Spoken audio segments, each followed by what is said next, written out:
স্বামীর ইনকাম কম হলেও রিজিকে বরকত থাকে স্ত্রীর করা সকাল সন্ধ্যার দুইটা আমলে। এই দুইটা আমল এত জরুরি, একজন স্ত্রী যদি করে, যেহেতু স্ত্রীর রিজিক স্বামীর মাধ্যমে আসে, ওই স্বামীর রিজিকে বরকত হয়ে যায়। সুবহানাল্লাহি বিহামদি। তার মধ্যে এক নাম্বারের চেয়ে দুই নাম্বারটা আরও বেশি জরুরি। এক নাম্বারটা আগে শুনেন, ফজরের নামাজ পড়ে বেশি বেশি ইস্তেগফারের আমল করা।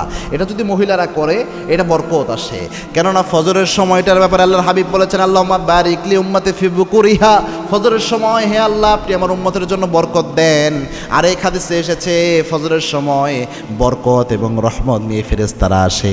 এই সময় ইস্তেগফার করতে পারলে মাল্লাজিম আল ইস্তেগফার, ইস্তেগফারের সাথে যে লেগে থাকে, তিনটা পুরস্কার আল্লাহ দেয়। একটা হচ্ছে তার মধ্যে যে আল্লাহ রাব্বুল আলামিন ওয়া ইয়ারযুকু হাইসু লা ইয়াহতাসিব, এমন জায়গা থেকে রিজিক দেয় যা বান্দা কল্পনাও করে নাই। এজন্য এক নাম্বার, আপনি বেশি বেশি ফজরের সময় না ফজরের নামাজ পড়ে ইস্তেগফারের আমল করবেন। আস্তাগফিরুল্লাহ আস্তাগফিরুল্লাহ, ঘর ঝাড়ু দিচ্ছেন এই আমল করতে থাকেন।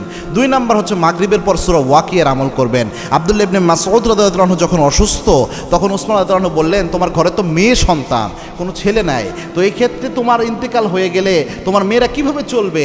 আমি বাইতুল মাল থেকে কিছু টাকা পয়সা দেই যাতে তারা সুন্দরভাবে চলতে পারে। আব্দুল্লাহ ইবনে মাসউদ বললেন, তার কোনো প্রয়োজন নাই, আমার মেয়েদেরকে আমি সূরা ওয়াকিয়ার আমল করতে শিখিয়েছি। আল্লাহর হাবিব বলেছেন যে এই ঘরে সূরা ওয়াকিয়ার আমল হয়, দরিদ্রতা এই ঘরে কখনো স্পর্শ করে না, রিজিকের কমতি পড়ে না। ঠিকই তার মেয়েরা কখনো রিজিকের অভাবে পড়ে নাই।